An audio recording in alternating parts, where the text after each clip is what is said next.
Come tomorrow morning, several bills currently sitting on Governor Glenn Youngkin's desk could become law. We're now just 6 hours away from the governor's midnight deadline to give his signature or his veto. Emily Harrison is in the studio now with a look at some of the most critical pieces of legislation.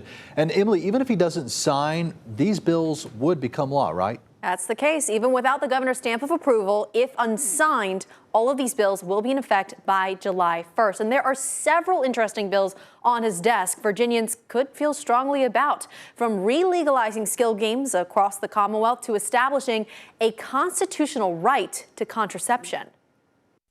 By the stroke of midnight, all bills unsigned by Governor Glenn Youngkin will become law. That is, if Youngkin does not use his veto power, and he has more than 100 times this session. Unsurprising that he's vetoed so many of these gun control bills, which is, I think, indicative of how important the gun rights issue is in the Republican Party right now. Some of the vetoed bills include legislation like establishing a retail market for marijuana and paid family leave. But one important item he is not vetoing is the state budget. I believe strongly that Virginia could also be reforming and reducing the tax burdens that are on Virginians today. In a big switch from his original proposal, Governor Glenn Youngkin says that there are no tax increases or decreases found in his rewrite of the state budget.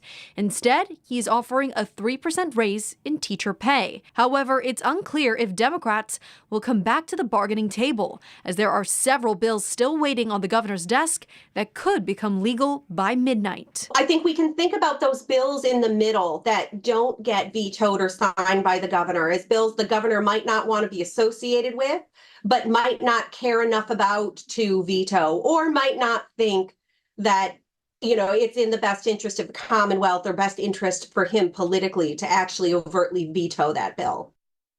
Now, as for the state budget, Democrats will now have to think about the governor's amendments for a little bit more than a week, when both Republicans and Democrats will return on April 17th. Emily Harrison, 13 News Now.